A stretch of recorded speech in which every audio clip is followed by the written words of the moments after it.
buenas noches, muchísimas gracias por acompañarnos. Son las 8 de la noche con 0 minutos, o sea, 20 horas. Estamos bien contentas de que nos acompañen en esta noche de Disonantes, último día de julio. Prácticamente estamos pues en la recta final de lo que es este mes. Híjole, la verdad es que me parece increíble que estemos ya perfilándonos. Es que pasa julio y bueno, agosto, septiembre, las fiestas patrias y después la noche de muertas y muertos y después... Ay, ¿qué les cuento? Que el año se va y que nosotros tenemos hoy un programazo, ¿eh? La verdad es que tenemos algunos días un poco maquiavelando, que es lo que vamos a contar en la sesión de hoy. Estamos muy contentas, traemos temazos así de chismito y de todo. Así es que muchísimas gracias por acompañarnos. Gracias también a Cuadratín y a Gina Morales. También a Lupita Santa Cruz, estuvo ahí la directora de Radio Nicolaita antes que nosotras, compartiendo, bueno, pues lo que es la radio universitaria. La verdad es que le mandamos un saludo a toda la audiencia también de Radio Nicolaita. Yo soy Gretel Castorena, muy buenas noches. Hola, buenas noches. Edna Martínez, aquí otro jueves más en Disonantes. Un gusto estar con ustedes en este jueves lluviosito. Lluviosito, pero bien contentas. Yo, Griselda, aquí saludándolas con el gusto de compartir otro jueves más aquí en Disonantes. Escúchenos. Sí, con temas que, bueno, le dimos un montón de vueltitas. Yo no sé, chicas, por dónde comenzamos, porque pues todos son buenos. Ya sé. Sí. Pues mira, podemos empezar a hablar del derecho a las audiencias. Sí, qué tema, ¿eh? Pero es el tema. Sí. Pero primeramente a mí sí me gustaría ofrecer una disculpa pública, porque... teníamos la intención de tener un programa especial, cosa que no pudo ocurrir después de nuestra experiencia el jueves pasado. Pensamos que era factible la publicación de nuestra participación en un encuentro que tuvimos en alto impacto. Nunca haremos nada que esté en contra de la ley, jamás en la vida. O sea, somos sumamente cuidadosas de ese tema, sin embargo no estábamos al 100% enterados y finalmente, bueno, pues es importante que la gente lo sepa porque se generó expectativa, hubo gente que nos estuvo preguntando y estaban esperando con mucha curiosidad esta participación, y yo lo único que les quiero decir es que seguimos con el compromiso firme de hacer esta campaña de recolección de libros y de libretas, porque fue palabra empeñada y es algo que las disonantes tenemos. Podemos estar en contra de algunas de nuestras posiciones ideológicas a lo mejor, o de comentarios o de algunos temas, pero lo que sí es cierto es que las tres que estamos al frente de estos micrófonos y de estas pantallas somos mujeres de palabra y somos mujeres que cumplimos lo que prometemos, y entonces eso me parece sumamente significativo. Ahora bien, yo también concuerdo contigo y que nos quedamos con la satisfacción de haber podido poner un granito de nosotros en hacerles una mañana muy bonita ese día, y les cambiamos por la dinámica un rato y a seguir con la colecta de libros, por favor. Sí, con la colecta de libros, y quedamos también pues quizás algo de ropa, ¿no? Nos dimos cuenta también que algunas... algunos chicos incluso de ahí que hacen box y que decían, bueno, pues sí, qué tal que alguien tiene por ahí unos guantes que ya no usa porque hacía box y ya no hace. Así es. No importa que estén usados, claro, ¿no? Algunos shorts, algunos tenis. Claro. Algo para hacer, porque además vieron el cuadrilátero.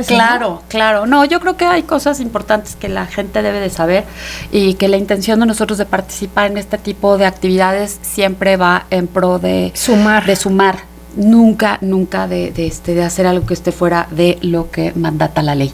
Pero en redes subiremos la dinámica de cómo pueden hacernos llegar los libros o lo que quieran ustedes hacerles llegar de ropa, de guantes de box. Que de ropa tiene que ser camisetas blancas, t-shirts blancas nada más, y pantalones kaki, ¿no? Es lo único que o podríamos. Jabones o cosas de limpieza. Sí, artículos de limpieza. Sí, ropa interior. Toallas sanitarias. Sí, también. Creo que es importante. Claro, entonces, supuesto. Bueno, pues dejaremos ahí. Las del FanFest, donde... Oye, sí, que hubo un montón.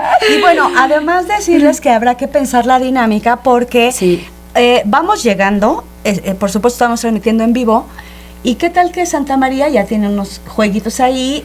Porque se vienen las fiestas. La enchiladiza. El 15 de agosto. Se ve muy feo. ¡Qué rica además! Pero a ver, bueno, es la feria del mole, ¿no? Es la feria del mole. Yo enchiladiza, yo las enchiladas. Yo creo que hay varios enchiladísimos últimamente. Oye, los enchiladísimos, híjole. Ya, pues hablemos de los derechos de las audiencias. Sí, bueno, está un poco invadido aquí. No sé si sea buena idea, y eso habrá que comentarlo, que las cosas las traigan aquí, porque va a ser un poco, Hay que pero pensar bueno, habrá que pensar bien la dinámica. ¿Cómo lo hacemos? Sí, para que quede bien y bueno, podamos cumplir, ¿no? Claro, claro. A ver, derecho a las audiencias. Es un tema súper, bueno, en muchos medios está, por supuesto tiene que estar, les compete a los medios, ¿no? Pero así a ver, ¿te arrancas? Me arranco. A ver, es una iniciativa en donde se abre una consulta el 27 de julio. Que está abierta, ¿no? Está abierta ahorita y concluye el 21 de agosto. Ajá. ¿Qué tiene que ver? O sea, la Comisión Reguladora de Telecomunicaciones abrió una consulta pública sobre nuevos lineamientos para proteger los derechos de las audiencias. Sí. Todavía no son reglas definitivas, ¿no? O sea, no hay una ley. No hay. Pero el sí, debate debe de darse, ¿no? Desde ahora, porque después puede ser demasiado tarde. ¿Qué es lo que yo digo? A ver, una cosa es proteger a la audiencia y otra muy distinta es darle al gobierno una llave para que entre a la cabina de radio o para que entre a una página editorial, para que dicte qué sí está bien o qué está mal. ¿Qué se está proponiendo? Que eso es importante. El proyecto plantea códigos de ética que yo escuchaba a algunos comunicadores, y tú mejor que nadie lo sabes, mi querida Gret, cuando se titulan, ustedes cumplen con un código de ética, así como los doctores cubren también con con un tema, con un requisito que indispensable. Tiene que ver con la responsabilidad. Así es. Ajá. Entonces, el proyecto plantea códigos de ética, defensores de las audiencias, procedimientos de queja y reglas para diferenciar qué es información, qué es opinión y qué es publicidad, que yo creo que es por demás, porque si ustedes se fijan, muchas veces cuando existe algún contenido, dice, y la casa editorial se quiere de alguna manera deslindar, dice, las opiniones vertidas en esto son de quien las escribe, ajá, ¿no? Sí. Entonces, no va. Pero a ver, eso está al inicio del programa, no está durante todo el programa. Pero aún así, o sea, aquí el tema es, por ejemplo, para alguien que está dando una noticia, ¿en qué momento está diciendo la noticia? Y cuando cambia su narrativa un poquito, en ese momento, ¿quién decide que está virtiendo una opinión? Ese es el tema. O sea, el tema es que no basta que el gobierno diga, confíen en nosotros estamos apoyando el derecho a la libertad de expresión, cuando lo que quieren es regularlo. A ver, ¿qué es lo que pasa con esto? Yo lo que creo es que va a suceder una propia autocensura de los medios. A ver, la censura moderna no siempre llega con un oficio que diga, queda prohibido hablar de este tema. O sea, a veces funciona de una manera mucho más sutil. Se crean procedimientos, quejas, revisiones y posibles consecuencias. Entonces, el periodista comienza a pensar 2 veces antes de publicar. El conductor evita un tema incómodo. Y el concesionario pide moderar la crítica para no tener problemas. Ese es el verdadero riesgo. O sea, que el comunicador no se ha callado directamente, pero termine callándose por miedo a una queja, a una revisión administrativa o a una presión sobre el medio para el que trabaja. O sea, cuando el miedo entra por la cabina, entonces la libertad de expresión sale por la puerta. O sea, así de fácil. Al final del día el gobierno nos quiere decir que es verdad y que es mentira, o sea, ellos van a regular qué es verdad y qué es mentira. Eso es censura total. Justo ese es el tema. O sea, el gobierno no puede ser juez y parte. Claro. O sea, ¿quién va a ser esta comisión reguladora? ¿Quiénes los van a proponer? ¿Quiénes van a definir cómo van a estar establecidas las sanciones? O sea, el gobierno no puede vigilar a quienes tienen la obligación de vigilar al gobierno, que son los medios de comunicación. Creo que eso es lo delicado. Y yo creo que es importante que no confundamos la responsabilidad con el control. O sea, no toda crítica es una noticia falsa, no toda la versión oficial necesariamente es verdadera. Es un punto de vista, o sea, al final del día, como nosotras, las tres regularmente no coincidimos, podremos tener algunas ideas similares, pero no coincidimos.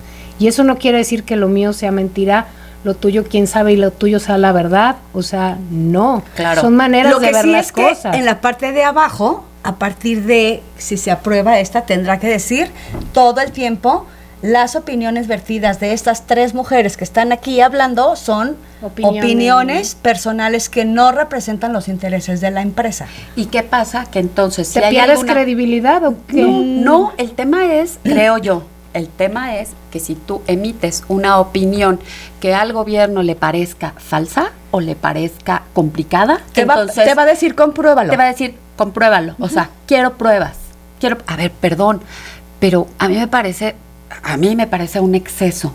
Los políticos anteriormente tenían la piel bastante gruesa y cuando había algo que no les gustaba, siempre existía un derecho de réplica que hacían uso los políticos, sobre todo en los medios escritos, porque antes así era. No, porque antes estaba el medio escrito. Puedo entender también que ha habido exceso, por ejemplo, en el manejo de medios y en donde una versión falsa hace que exista un linchamiento, entre paréntesis, mediático, en contra de algún personaje. Ejemplo, Rochita Moya, ¿no? ¿Es o no es culpable? Y la presidenta, pruebas. Pero finalmente, o sea, el hombre no ha hecho bien su chamba como gobernador de Sinaloa.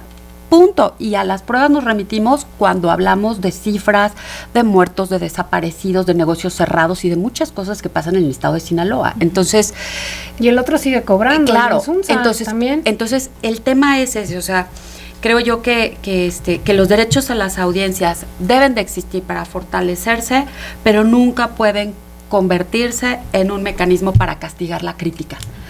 Debe de existir la crítica, sin duda alguna debe de existir. En una democracia tiene que existir la crítica. Claro. O sea que la gente que no esté de acuerdo con la cuarta T nos tenemos que ir preparando porque va a haber sanciones para todos los que no estén de acuerdo con tu señora presidenta. Eso podría ser, no ha llegado hasta allá. Pero va a llegar, o sea, es el camino. Pero podríamos abonar ahora porque está abierta la convocatoria hasta agosto, ¿no? Sí, hasta el 21 de agosto. Hasta el 21 de agosto. 21 de agosto. Pero el tema, ¿sabes cuál es, Gretel? De estas famosas convocatorias abiertas, igual que los parlamentos abiertos. O sea, ustedes véanlo, cuando fue el asunto de los libros de educación pública, dime tú si Max Aguirre hizo algo para realmente considerar lo que pensaban los maestros, lo que pensaban los sindicatos. ¿Les valió?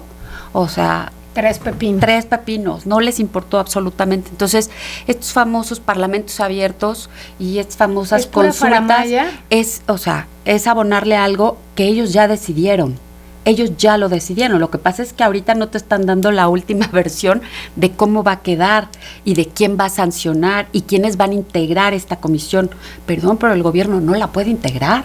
El gobierno no la puede integrar bajo ninguna circunstancia. Y ahorita son los medios y va por las redes sociales. Sí, que eso es lo que dicen y todavía no sabemos exactamente hasta dónde, pues. Yo leí una frase que me gustó. Bienvenidos a la censura disfrazada de derechos de las audiencias. Pues sí. Suena fuerte, pero es una Ahora, realidad. bueno, ¿cuál es el problema de fondo? Según lo que podemos ver, hay dos ideas que chocan, ¿no? Hay algunas personas que defienden los derechos de las audiencias y sostienen que las personas, y hay una teoría comunicativa que así lo confirma, que las personas no somos receptoras pasivas de radio ni de televisión. O sea, que tenemos derecho como receptoras, no estoy hablando de nosotras, sino de las audiencias, tienen derecho a recibir información veraz, información plural, información clara, pero además información incluyente, ¿no? Porque ahora estamos en la era de la inclusión. Que se diferencie claramente la información noticiosa de opinión pública, o sea, que diga esto es información y esta es mi opinión, ¿no? Distinguir también la publicidad de contenido periodístico. Acuérdense que ahora aquí de repente la gente puede tener o beber y decir, ay, sí, buenísimo aquí el refresco que me estoy tomando, etcétera. O sea, a ver, vamos a poder diferenciar esa parte para no en ese público que no es pasivo, para no decir como que se me está antojando, ¿no? Ese refresquito que se está tomando ahí la conductora. Bueno, pero ¿sabes qué me parece, Gretel? O sea, que se está minimizando la inteligencia de la gente. A ver, perdón, tú estamos teniendo un retroceso. Somos tan tontos que no podemos diferenciar cuando alguien está vertiendo una opinión. A ver, sí existen noticias falsas y la gente, ¿qué es lo que termina haciendo cuando algo no le cuadra? Investiga más. Tantito, ¿no? Y entonces se mete, cuando ven un video que está producido por inteligencia artificial o que te lo manda tu mamá y dices, no manches, o sea, claro que esto no es, esto es inteligencia artificial. Pero también hay que pensar que hay gente que no sabe distinguir entre una información información real y una fake news.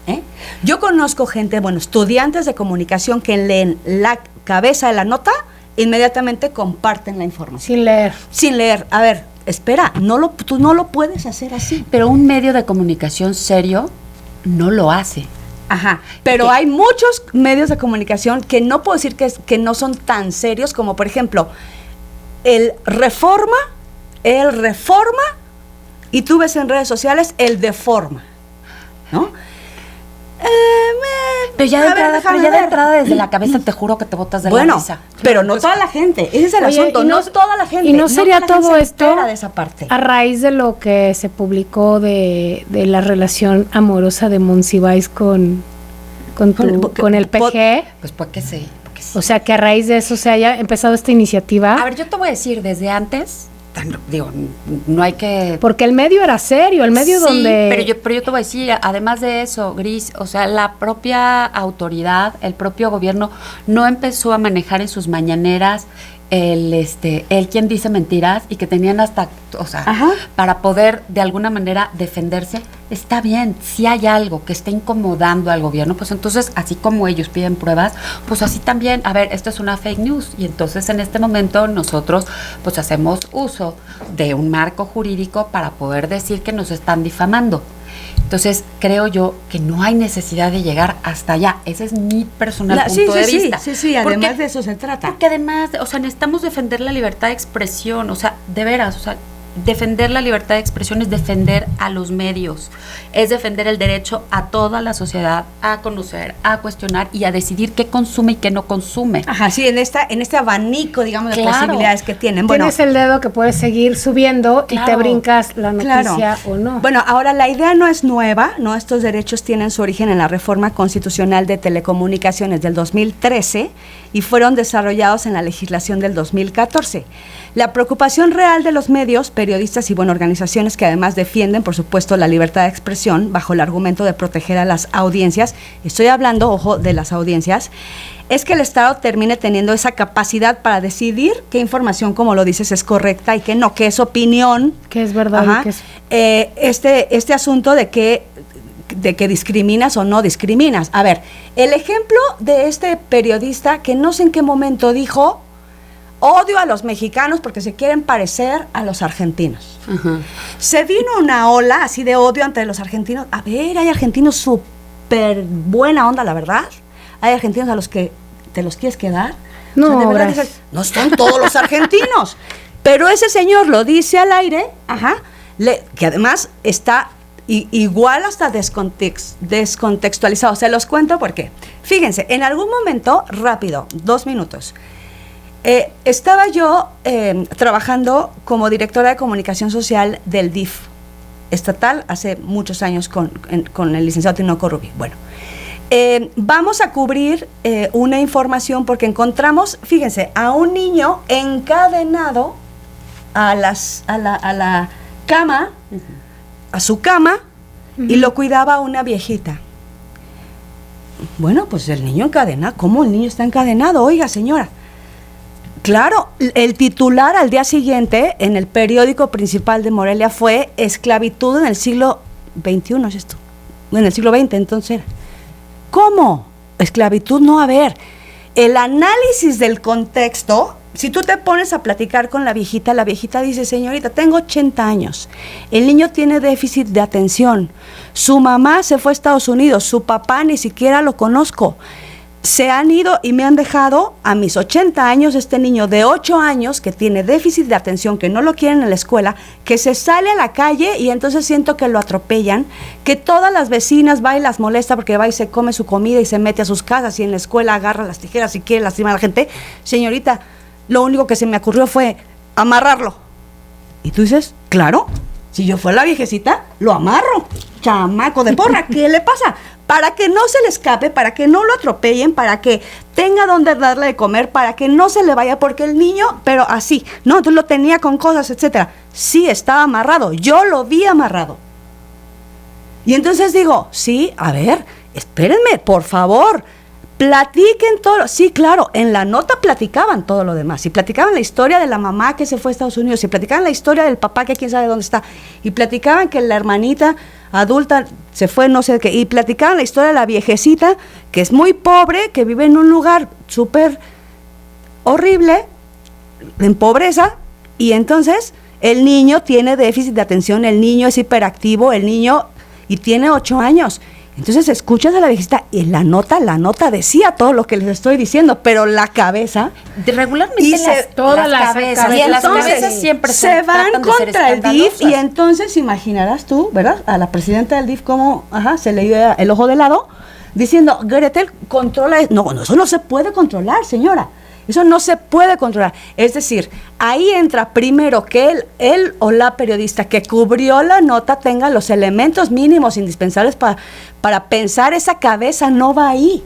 Porque en todo caso, lo que hicimos en el DIF fue pedir la réplica en el mismo espacio. Claro. En el mismo espacio, que eso es súper difícil, ¿eh? Si nosotros aquí, en algún momento, porque vamos a empezar en temas electorales, yo les digo que ya casi iniciamos en septiembre, pero donde alguien diga, a ver, quiero réplica con las disonantes, porque ellas dijeron esto, y fueron 12 minutos los que estuvieron hablando del tema, pues habrá que dárselos.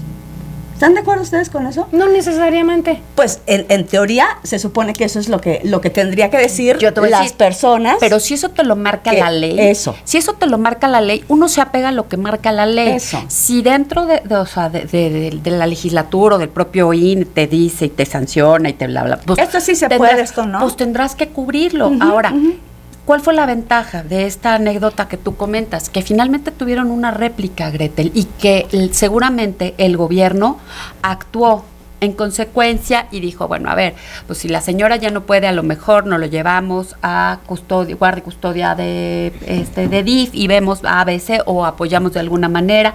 O sea, hubo una acción del gobierno para poder ayudar, contener, o sea, que la gente se diera cuenta. Solucionar. Ajá. El asunto es, en esto en particular, que quien va a regular esto es el propio gobierno. O sea, el propio gobierno va a definir qué sí y qué no, y qué es información y qué es narrativa, y qué es real y qué no es real, pero además, ¿cómo se va a sancionar? Porque creo que existen 2 tipos de sanciones, que digo, no me alcanzó el tiempo porque me tomé un fin de semanita ahora sí que para despejarme de estos días. Pero yo creo que vamos a tener que seguir hablando de esto, ¿eh? Pero además de eso, o sea, meternos a verificar muy bien cómo termina estos nuevos lineamientos y sobre todo, quién aplica las sanciones, bajo qué estructura se aplican. Todavía no tenían definido lo de las sanciones. multas, algo así. Claro, que creo que eso es importante, porque una cosa es el proceso cuando hay un asunto de difamación, y ahora sí que los abogados que nos están escuchando, háganos llegar sus comentarios. ¿Sí? ¿Por qué? Porque creo que ese es otro tipo de procedimiento, y hay algunas personas, algunos personajes que dicen, a ver, no se vale dirimir los temas en los medios de comunicación. Nos vamos al tema jurídico, punto. Sí, ¿no? Sí, hay una palabra para eso, no se vale como legislar en medios, ¿no? Sí, no son juicios paralelos. Ahora, el proyecto plantea, en teoría, que todos los concesionarios de medios tengan un código de ética, que me parece maravilloso. Yo creo que lo tienen. Bueno, pero a lo mejor ni siquiera lo hemos leído. Mira que nosotros estamos aquí y de entrada hubieran dicho, bueno, bienvenidas a Vox, este es su código de ética. Eso no ha pasado, ¿no? Entonces, yo sí creo que debería de haber, y a toda la gente que esté enfrente de un micrófono podrían decirnos, bueno, a ver, a poco más o menos como por ahí va, eso podría ser, ¿no? Que fuera. Ahora, que exista una defensoría de audiencias, que a mí me parece que maravilloso que así sea, que las personas puedan presentar quejas, que primero intervenga el defensor del propio medio, y que si la audiencia no queda satisfecha o el medio no atiende la recomendación, pues que se pueda intervenir, ¿no? Aquí el tema es, creo yo, ¿quién va a representar a estas audiencias? O sea, porque si fuera esta defensoría, que tendría que crearse, que no existe. Y que aparte cada empresa tiene que tener un área para recibir quejas. O sea, también. O sea, imagínate. Quiero ver en los portales que se manejan en redes sociales. Ajá. Si van a tener eso. Si vamos a llegar hasta allá. Bueno, pues no lo sé, pero pues supongo que ahí pretende, porque ahí está el debate, ¿no? La pregunta importante es quién va a proteger a las audiencias sin convertir al gobierno en árbitro. ¿no? De los medios, Es que de qué pueden decir y qué no pueden decir. Está cañón que se convierta en juez y parte. Eso es el corazón de la controversia, me parece que claro, es eso, que ¿no? solo la presidenta decida que es verdad y que es mentira, a conveniencia de ellos. Ahora, Porque proteger al a final- las audiencias es legítimo, ¿no? Sí, claro. Pero, que no está mal, pero yo creo que o sea, sí, decir, Oye, a no ver. decir que la gente es tonta, no, podemos, claro, me queda pero- claro. Sí, pues, pero nos protegemos solitos. Yo te voy a decir, o sea, si hay gente que le gusta el contenido de Loret de Mola, lo ve. Si hay gente que le gusta Latinus, lo ve. Si hay gente que le gusta Azteca, lo ve. Si hay gente que no le gusta, no lo ve.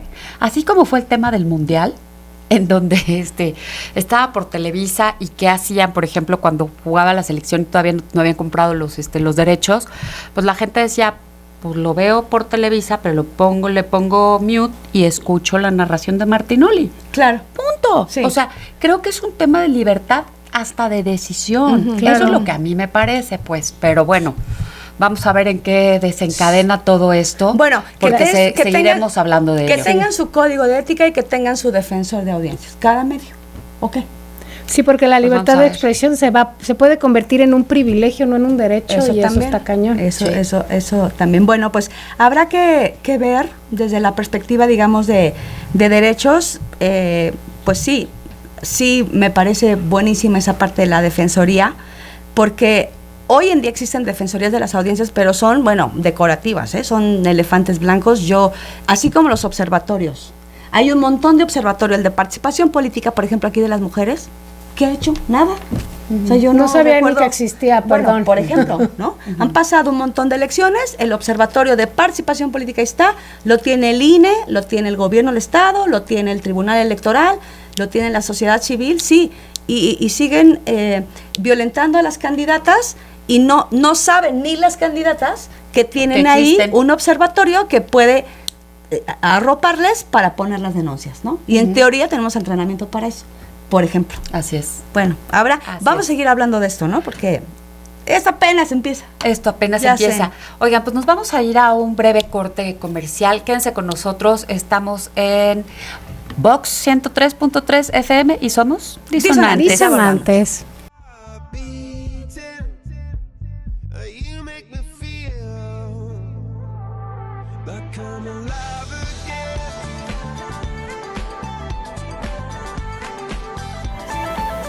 De vuelta aquí en Disonantes y bueno, hoy un tema, híjole, pues que finalmente creo que es sinónimo de los últimos 15 años. Sí. En un principio costaba mucho hablar de esto y costaba mucho trabajo encontrar dentro de nuestras compañeras y nuestros compañeros papás divorciados. ¿De qué vamos a hablar? Justamente del divorcio, que es algo que es mucho más común de lo que reflejan pues las cifras, porque además son poco conocidas, pero ahorita se las vamos a compartir y se van a ir para atrás. A ver, ¿tus papás siguen casados?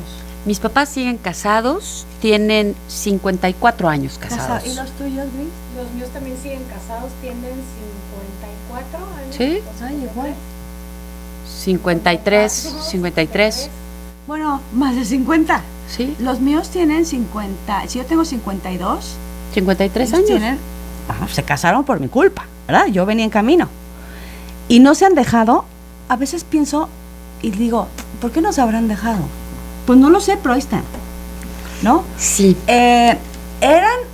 ¿Ustedes sí creen que eran otros tiempos? Sí, totalmente. sin duda, O sin sea, duda. ¿ustedes sí Sin duda. creen que ellas y ellos aguantaron de más o estaban como en la mentalidad de así me tocó, así dice la norma y así es? Sí, yo creo que sí, porque al final Sí. del día yo fui educada Así de como te vas a casar, vas a ser la mamá, vas a llevar una casa, estudié protocolo y etiqueta, todo el tema para, ¿qué tal? o sea, al final del día para llevar una casa como se debe de llevar, Ajá. sin pensar que bueno, pues que le erramos de príncipe, ¿verdad? Ujú. Y que le toca arremangarse y chingarle, Sí, o sea, sí, porque no hay de otra. porque no hay de otra, que a lo mejor a tu mamá la crianza fue la misma y ella asumió que así era, quizás aguantó Lo que tú no aguantaste, ¿por qué fue eso? Yo creo que anteriormente los hombres estaban también como educados de otra manera, en el que se hacían responsables al 100 de la casa. Las cosas yo creo que no estaban, no sé si no tan caras, como que había más facilidad. O sea, el tema del papá proveedor estaba asumido, digamos. Yo creo Sí. que 100%, ¿Sí? totalmente. Y de hecho, pues cuántas mujeres de la edad de nuestras mamás tuvieron estudios. Ujú. ¿Cuántas de nuestras mamás pudieron ir a trabajar? O sea, siquiera tuvieron la opción de poder trabajar y el trabajo correcto para las que se adentraban a esos, ¿cómo se llama? Tiempos, pues eran educadoras, secretarias, o sea, era como lo más que podías aspirar en esa época, era En ser, esa época. ¿cómo se llama? Educadora era como lo que tocaba. Pero a ver, ¿cuál es tu, para hablar a propósito del análisis del contexto, morelianos, los dos? Sí, hablando De acuerdo. de Morelia, bueno, mi mamá es chilanga y se Ajá. vino a vivir muy chiquita aquí, bueno, no a Morelia, a Pátzcuaro, Ya. y se vino a Morelia de 19, 20 años. Y ya se casó aquí. Y se casó aquí. Y mi papá pues estudió en México y se regresó aquí ingeniero y pues toda la vida fue proveedor. O sea, al final del día mi mamá lo tenía sigue que, sí, lo sigue siendo. Mi mamá tenía que estar en la casa, responsable de mi hermano, mía, la escuela, las clases particulares, enseñarle a la gente que nos ayudaba en la casa cómo hacer las cosas. O sea, ella a cargo. O sea, nunca ni siquiera se visualizó que mi mamá pudiera trabajar, o sea, No ni estaba siquiera, en o sea, su no, guión. en el guión de nadie de la nadie, familia, ya. ni de mis tíos, ni de nadie, o sea, ni de mis primos, la mamá de ninguno de mis primos trabajó, o sea, como que no era lo que tocaba, lo que Ya. tocaba era que los hombres resolvieran Y ellas estuvieran al a cargo cuidado, Sí. de la familia. de la familia y administrando la casa. Sí. Sí, pues yo les comparto. En 1985, 4 de cada 100 matrimonios se divorciaban. En 85. En el 85. Cuatro. Ajá. Para el 2022, 30 de cada 100. En 2023 se registran a nivel nacional 163.587 divorcios. En Morelia, pues por lo menos son 1,011 divorcios en el 2023. No tengo cifras del 2026, pero bueno, pues seguramente son a la alza. Creo que eso es algo ¿Tú que... te acordarás cuando los chiquillos estaban en el kinder o en primaria? Yo fui de las primeras que me divorcié, yo creo, y yo pensaba que igual Valentina se pudiera sentir como incómoda, rara, porque al final del día, de mis amigas, todas estaban casadas, nadie estaba divorciado. De mis primas, pues solo una de mis primas estaba divorciada, todas estaban casadas. Entonces sí es como un estigma, ¿no?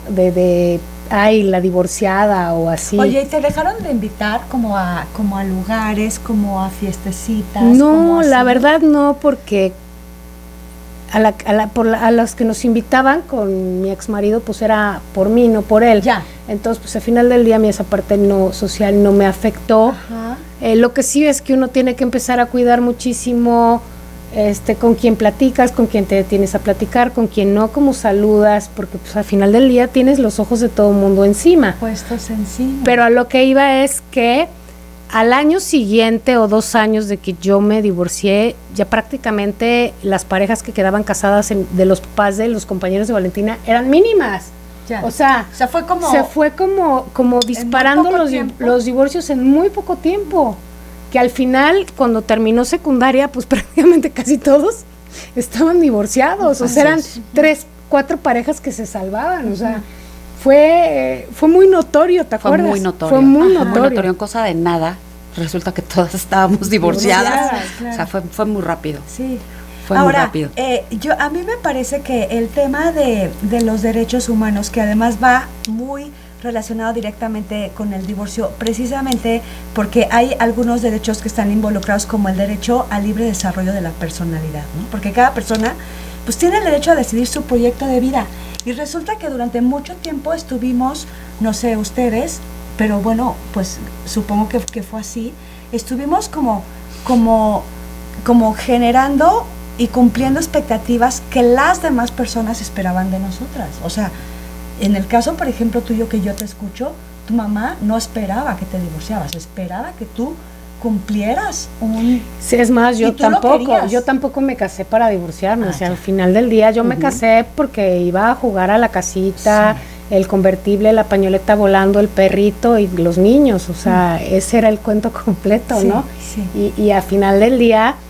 hay un choque. Hay un choque con lo que yo veía, con lo que yo sentía, con lo que yo quería y con lo que estaba viviendo, que eran unas situaciones muy irreales, que no era lo que yo quería. Y al final, pues yo, con una licenciatura, con una maestría que había trabajado, estar en mi casa con un mandil, o sea, y ser la escultura número 1 o 2 de la casa, no era lo que yo quería. Pero fíjate, a diferencia de tu mamá, tú no solamente cumpliste con una licenciatura, con una maestría. Quiere decir que diste un salto cuántico, que tuviste tiempo para la universidad, para pensar, para razonar, para decidir, para conocer a otras personas y para decir esto, pues no lo quiero. O sea, podría aguantar vara, pero no lo quiero. ¿Qué es la diferencia que tiene en términos generales la gente, pues que medio fuimos a la escuela, ¿no? En el caso de mi mamá no fue así, porque ella fue enfermera, que además, les recuerdo, esa profesión de me voy a trabajar, me toca turno nocturno. O sea, eso era impensable. Ahí se ven. Me voy, ¿no?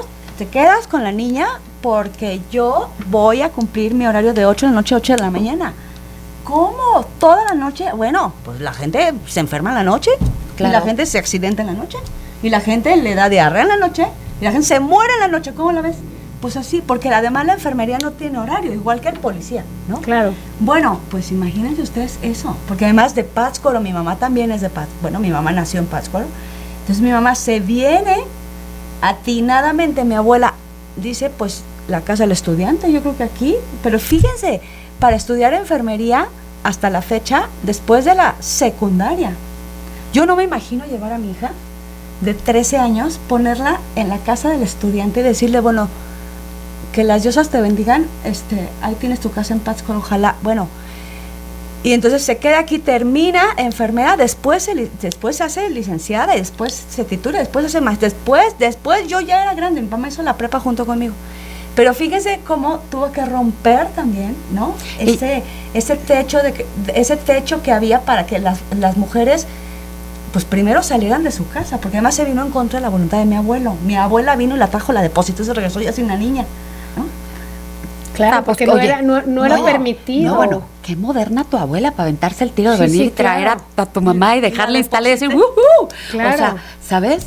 Digo, qué moderno tu abuela. Yo lo que me he preguntado muchas veces justamente de estas generaciones que nos antecedieron es si efectivamente esos 50 años es porque realmente están convencidos, están contentos, o porque justamente las mujeres dejaron de realizarse y entonces se vuelven totalmente dependientes de los señores, y entonces al verse totalmente ubicadas nada más en esa figura maternal y de compañeras, están felices. O sea, porque creo que muchas de ellas, si hubieran tenido la oportunidad, como tu mamá, de dar ese salto cuántico, de haber trabajado, a lo mejor. Pero algunas de mis tías dijeron no, me quedo en Pátzcuaro. No, pero la otra, a lo mejor se divorciaban. ¿Sí me explico? Porque creo que sí hay muchas señoras que las vemos, y es más por un tema, pues no sé si de moral, de costumbre, o incluso, o sea, hasta de abnegación, de decir, pues ya fue, ¿no? Y es mi cruz, y aquí me tengo que quedar. Esa cruz famosa. Y aquí me tengo que quedar. Y es lo que toca. Y es lo que toca, y es cosa que no está pasando con las generaciones jóvenes, sobre todo con las chicas. O sea, yo lo veo ahora, y muchas de ellas no se quieren casar. Muchas de ellas no quieren tener niños. Claro. Yo hoy platicaba con la niña que me arregló mis uñitas, porque ya por fin las traigo arregladitas, las traía muy feas. Yo las traía muy feitas. No, muy bonito, quedaron Y muy justamente padres. platicábamos de eso porque obviamente ahorita para los jóvenes es sumamente complicado acceder a una vivienda, acceder a un lugar en donde vivir. Y entonces ellas dicen, pues, ¿qué crees? O sea, yo no me quiero casar, yo quiero poner un negocito, porque ya no tienen los trabajos estables que posiblemente en otras generaciones sí tuvieron. O sea, nuestros padres, o sea, ustedes recuérdenlo, a lo mejor trabajaron para alguna empresa, para alguna institución bancaria, para el propio gobierno. Y entonces ellos a lo que aspiraban era a tener su plaza y a tener su casa y tenían forma de hacerlo. Hoy los chavos no tienen acceso a eso y entonces prefieren pues emprender. Bueno, no es que prefieran, les toca emprender, no hacen antigüedad en ningún lado, no tienen acceso a vivienda, nadie los va a jubilar y entonces por eso, claro, y por eso prefieren mejor, o sea, no casarse. Entonces creo que eso es la generación que nos antecedió y es la generación de ahorita. A nosotros nos tocó ser una generación sándwich, en donde efectivamente nos casamos con la intención de no divorciarnos, pero resulta que nos dimos cuenta que teníamos habilidades, aptitudes y características para poder salir adelante. Oye, no, pero solas. Es que aparte, o sea, aparte nosotras, bueno, yo voy a hablar por mí, yo trabajé antes de casarme, tenía muy buen puesto, ganaba lo que quería. Me caso y pues no, ya no vas a trabajar, o sea, casita, acá. Entonces el volver a necesito calzones, o sea, pero o tú lo que decidiste, fuera, pues se decidió como, estaba como implícito. Ya, o sea, estaba como en la, y implícito. no lo cuestionaste, porque ese es el tema. Hay cosas que no cuestionamos. Si no cuestionas y luego dices, no, porque va a ser una bronca, y entonces Sí. y vas claro. siendo permisiva en muchas cosas, cuando volteas y dices, no manches, dependo, o sea, mis ahorros se fueron, y dependo de él al 100%. Si a él no se le antoja que yo me arregle las uñas, pues caminaste, mamacita. De acuerdo. Oigan, hay un texto muy interesante que les quiero compartir que se llama La mística de la feminidad, de Betty Friedan. Ella estudió un tema en relación, y lo puso así: las mujeres tienen un problema que no tiene nombre, o sea, es algo que no puedo definir y es el problema que no tiene nombre, y así lo dice, ¿no? El problema que no tiene nombre. ¿A qué se refería? A ese malestar profundo, insatisfacción, sentimiento de vacío que experimentaban un montón de mujeres, estoy hablando de Estados Unidos, de clase media en la época, imagínense, entre 50s y 60s, es decir, que pese a tener una vida ideal con esposo, hijos, casa, estabilidad económica, ellas empezaron a decir, me falta algo. O sea, sí, pero, o sea, como que algo me falta, pero no puedo nombrarlo, no sé si sea no es ansiedad, depresión, no sé si, pero bueno, mientras me echo la pastillita, ¿no? Para mantenerme tranquilita, porque entonces tengo todo. Y ese papel, ese rol que consistía exclusivamente en ser esposas y madres, ella dice, ese malestar se dio cuenta que no era un malestar individual psicológico o de incapacidad personal, sino el resultado de una estructura social que limitó a todas las mujeres, que las desalentó en educación, porque te apuesto que a partir de ahí tú ya no volviste a estudiar. O sea, ya desalentó que tú hicieras otra maestría o que tú hicieras otro doctorado, que tú te fueras a estudiar otro. ¿Sí me explico? Sí, claro. Era como para que pierdas el tiempo. Claro. Ponte entonces, aquí a hacer lo que toca. Aprende a cocinar. Aprende a cocinar. El desarrollo profesional, la autonomía económica nos la limitó, la construcción de una identidad propia más allá del ámbito doméstico. O sea, lo que ella dice es, la mística de la feminidad convencía a las mujeres de que cualquier aspiración que sea diferente a la maternidad o al matrimonio era ser egoísta o antinatural. Qué grueso, qué grueso. Y resultó que un montón de mujeres decían, o sea, tengo todo, qué bonito, sí, pero acá no tengo nada a mi nombre. Y el carrito ese que manejo, perdón, y mis cuentas bancarias, oye, y mis ahorros, oye, y entonces esa insatisfacción Claro. Estoy hablando de mujeres de los 50 y 60. Ojo. Pero está peor cuando ya trabajaste y dejas de trabajar y ya los niños llegan a una edad en el que ya no te ocupan al 100%. ¿O se van? Que platicábamos Edna y yo en esas épocas, ¿y qué hacemos? O sea, nos picaban los ojos. O sea, ya hice ejercicio, ya fui a clases de historia del arte, ya, o sea, ¿y ahora?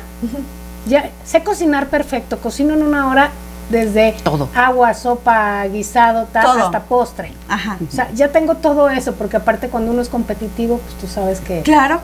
Que sacas todo con palomita. Me imagino qué delicia su comida. Sí, una cosa bárbara. Me imagino. Y entonces después, pues bueno, ¿qué hacemos? Bueno, pongamos mesas de postres. Y entonces nos dedicamos a poner mesas de postres, pero eso no fue suficiente. Y entonces, así te vas. Yo sí creo que existe mucho de este texto que tú estás diciendo antes, después, para muchas de las que nos están escuchando, pero yo creo que aquí el ingrediente adicional del tema que nos ocupa, que es el divorcio, es justamente el tema de infidelidad. ¿Por qué? Porque regularmente un porcentaje importante de los divorcios se da justamente por esta causa, por la causa de la infidelidad.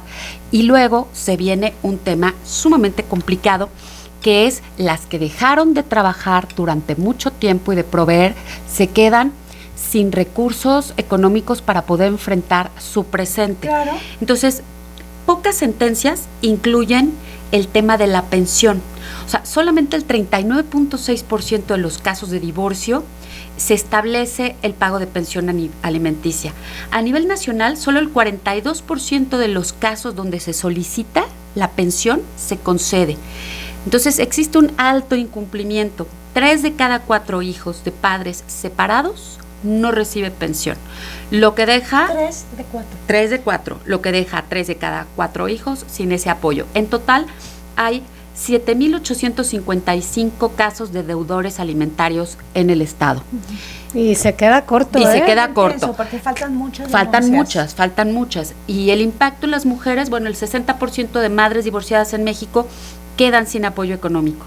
La falta de pago se considera violencia económica, patrimonial, porque obliga a las mujeres a asumir solas los cuidados, las empobrece y les dificulta su acceso al mercado laboral, porque obviamente no pueden cumplir con los horarios. Entonces, es complicado acceder a ella. Y es complicado muchas veces porque lo vemos en los juzgados. Los secretarios y los juzgados, a veces cuando son hombres, tú lo decías muy bien en alguna de esas pláticas maravillosas que nos has dado, tienen códigos no escritos entre ellos y entonces se apoyan y se protegen. Sin conocerse. Lo viví, nadie me lo cuenta. Lo vivimos. Oye, y yo te acompañé. Ajá. Y me fui para atrás. Y te fuiste y me fui para atrás después de ver la actuación del secretario del juzgado, porque el secretario del juzgado le dijo así: oiga, pues ya con eso debería de darse por bien servida. Usted no está manca. Usted no está manca y está joven. Y dices tú, a ver, espérame tantito, tú no estás, ¿qué le importa? O sea, tú no estás para eso. No. Tú no estás para eso. Bueno, así lo complicado de este tema. Ahora, creo que también tenemos que hablar del impacto en los hijos. O sea, y para eso creo que también existe pues un tema de moral y de prudencia por parte de muy buenas madres que están divorciadas y que permiten que sus hijos convivan, disfruten al papá, no hablan mal del papá, ellas verán cómo resuelven, porque finalmente no deja de existir ese vínculo y es importante no ejercer violencia también de más. Con los niños. Tengo también conocidos hombres que la han pasado muy mal con el tema de los divorcios. ¿Por qué? Porque no tienen acceso a ver a sus hijos con todo y que paguen la pensión alimenticia. Hay de todo, pero sí creo que en un porcentaje superior las mujeres se ven afectadas y los chavos y los niños se ven afectados. Entonces hay que trabajar mucho con estas nuevas generaciones. Obvio, a mí sí me encantaría ser abuela, ojalá y algún día me toque, pero yo lo veo hoy y hoy mi par de chavos no se quieren casar. Bueno, no es necesario ahora casarse. Fíjense, estoy recordando ahora nada menos cuando fue, en la Segunda Guerra Mundial, que los hombres se fueron a batalla. Ustedes recordarán que quienes se quedaron en las casas pues fueron las mujeres. Y claro. Entonces, pues ya los años que duraron, lo que duró la guerra, regresaron los hombres, los que regresaron, ¿verdad? Porque hubo muchos que no regresaron. ¿Qué quiere decir? Que en ese inter las mujeres tuvieron que salir al ámbito laboral porque no había otra. O sea, ellos estaban por allá, habría que darle de comer a las crías, porque además se quedaron con hijas y con, no con una ni con dos, con un montón. Habrá que darles de comer, salieron al ámbito laboral. Ellos regresan, unos regresan medio locos, otros regresan sin una mano, otros regresan sin un pie. Bueno, miren que venían de la guerra. O sea, no que ya no funcionaban muy bien, pero ya, digamos que productivamente ya no eran pues proveedores, ¿no? ¿Qué generó en ese entonces la industria? Genera licuadoras, lavadoras, microondas, y todos estos electrodomésticos que querían decirle a las mujeres, oye, mira, te tienes que regresar a tu casa, porque ¿qué crees? Que los hombres han regresado a la guerra y tú ya te saliste a trabajar, te tienes que regresar a tu casa, y ¿qué crees? Que hacer la salsita ya va a ser bien fácil porque lo vas a meter en la licuadora y pues ya bien fácil vas a hacer ahí. Oye, yo conozco señores que exigen que sea en el molcajete. Ah, bueno. ¿En serio? No dudo. No, qué cosa Pero más entonces sucede esto, ¿y qué creen? Que las mujeres dijimos, eso sí está bonita la lavadora, porque pues ya no estaba bonito hacerle así, pero qué tal que ya la he hecho y solita se lava. Muy bonito, puedo tener la ropa, pero ¿qué creen? Que me ha gustado tener dinero en la bolsa. Y me ha gustado mi independencia económica. Y entonces ya no me gustó tanto, sí me quiero regresar a mi casa, pero ¿qué tal que me dio tiempo? ¿No? ¿Qué tal que en un ratito? Pero entonces nacen la Superwoman, y entonces se genera esta imagen que además yo traía, ¿se acuerdan? En mi, ajá. O sea, de la chica con su paliacate diciendo, yo puedo todo, porque se generó ese grupo de mujeres que dijimos, está re fácil. No estaba fácil. No, nada fácil. O sea, la verdad es que no estaba fácil. Fue complicación femenina para mí. Porque además nos duplicamos en todo. Así es. En trabajo. Pues la verdad... Oigan, ya se nos fue el tiempo. Es un tema... Ya no hablamos de la película. Sí, Sirve claro. que la veo, para el día de noche. Ay, recomendaciones. Échate rápido las recomendaciones, Sí. Gris. Tenemos 3 minutitos. Platícanos qué hacer este fin de semana. Hay está una nueva opción en Querétaro para ahorita que están de vacaciones Tan cerquita Querétaro. Sí. el Camino de Santiago. Ajá. Ya ven que es famosísimo el camino. Pues ya hay un Camino de Santiago en Querétaro. Sí, algo leí, cuéntame. Se llama Iniciático de Santiago de Querétaro. Es un camino, es una ruta inspirada en el Camino de Santiago de Compostela, creado únicamente en territorios que cuentan con una vinculación histórica, cultural o religiosa con el apóstol Santiago. En Querétaro esta conexión se remonta a la época colonial, cuando la figura del apóstol se integró profundamente en la vida espiritual y comunitaria de la región. Hoy este proyecto rescata esa herencia y la transforma en una experiencia contemporánea de autodescubrimiento, reflexión y turismo sostenible. Recorre 127 kilómetros a lo largo de 7 etapas, atravesando 4 municipios: la Sierra Gorda, Pinal de Amoles, Landa de Matamoros, Arroyo Seco y Jalpan de Serra. ¿Cómo ir y venir a Pátzcuaro? El camino está diseñado para caminantes de distintos niveles, con dificultad de baja a moderada. Su trazo es flexible, permite recorrerlo completo o avanzar por etapas y regresar en otro momento para continuar, cuando tú lo decidas. Aquí el ritmo lo marcas tú, solo depende de tu condición física y de la intención de tu viaje.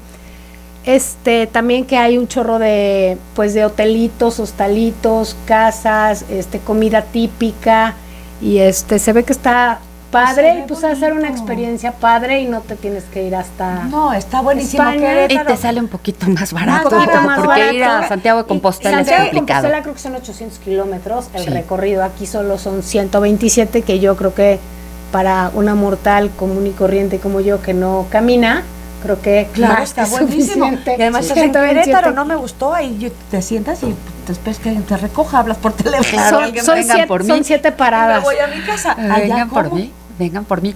Y también, compártenos, en el Corral de la Comedia hay una obra padre que vieron ustedes. Está súper divertida, se llama Enredos de Medianoche, que está en el centro, y hay otra que no recuerdo ahorita cómo se llama, que está en la Lázaro Cárdenas, en el Corral de Lázaro Cárdenas, pero la verdad está divertidísima, vale la pena porque te ríes, a carcajada. El ambiente es relajado, puedes echar vinito, puedes echar botanita y está como súper Te a vas a gusto, divertir. la verdad. Muy bien, pues ya nos vamos. Ya nos vamos. Quédense aquí en la frecuencia de Vox. Recibimos a Ricardo Sardaña. Sí, que ya llegó con Vox Populi. Así es que nos vemos en agosto. Ay, se oyó fuerte. Se oyó muy fuerte. Y si Ya. se quiere divorciar, divórciese. Si hay una vida después del Buenas matrimonio. noches.